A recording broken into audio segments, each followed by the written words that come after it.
जिस प्रकार से कांग्रेस पार्टी का रवैया सदन में रहा वो सचमुच में बहुत दुर्भाग्यपूर्ण है। हमने पॉइंट ऑफ ऑर्डर के अंतर्गत माननीय सदस्य रणधीर शर्मा जी ने जो पॉइंट रेज किए उनका जवाब देने की स्थिति में नहीं सरकार है।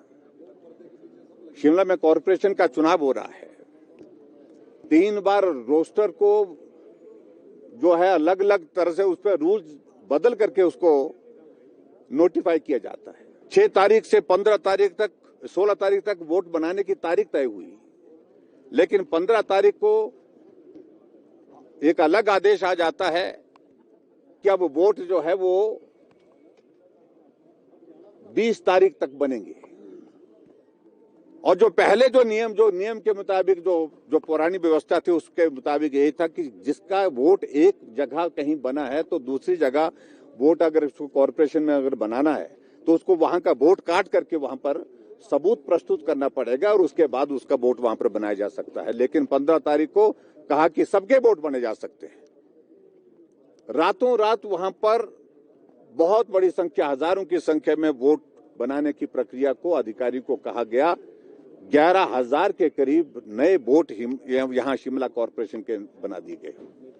और उसके पीछे मंशा क्या कि वो वोट बनाए गए जो सीधा सीधा कांग्रेस पार्टी को वोट देने वाले, कांग्रेस पार्टी को लाभ देने वाले। लेकिन सारी व्यवस्थाओं को तहस नहस करके, जहां व्यवस्था परिवर्तन की बातें हो रही है, सारी व्यवस्थाओं को इस कदर तहस नहस करके शिमला कॉर्पोरेशन के चुनाव को प्रभावित करने की जो कोशिश की जा रही है, इसका हम विरोध कर रहे हैं।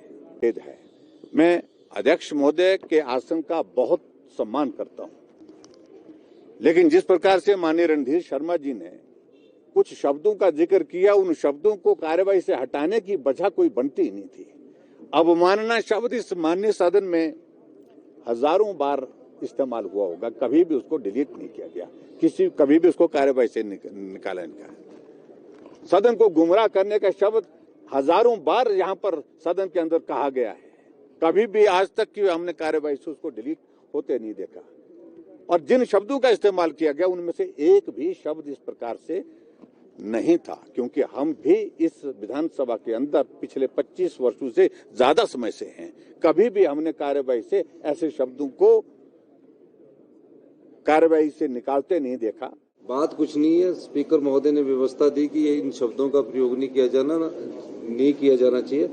उस आधार पर उन्होंने वॉकआउट कर दिया, जबकि हमने कहा कि आप पॉइंट ऑफ ऑर्डर ले रहे हो। पॉइंट ऑफ ऑर्डर के बाद भी हमने उनको बोलने का मौका दिया, लेकिन लगता है कि भारी दबाव के बीच है भारतीय जनता पार्टी के जो विधायक है हमारे, कि उन्हें वॉकआउट करते रहना है। नगर निगम के चुनावों का है, जो भी कार्य है वो संविधान के दायरे के अनुसार होते हैं। सदन में स्पीकर महोदय ने बहुत अधिक समय दिया है, कांग्रेस के विधायकों को तो समय ही नहीं दिया है, चाहे वो चर्चा हो किसी प्रकार की। लेकिन उन्हें लगता है कि जब तक हम वॉकआउट नहीं करेंगे हमारी खबर नहीं बनेगी।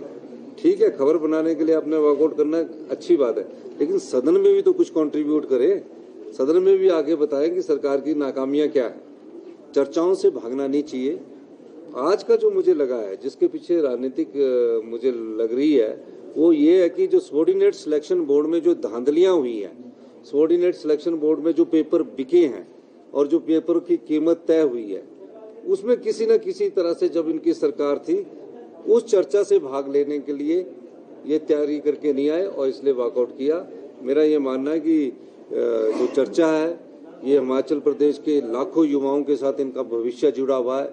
किस प्रकार सबऑर्डिनेट सिलेक्शन बोर्ड में पेपर बिकते रहे, किस प्रकार की धांधली होती रही, इस दृष्टिकोण से आज ये चर्चा लाई गई थी। इससे ध्यान बांटने के लिए उन्होंने वॉकआउट किया।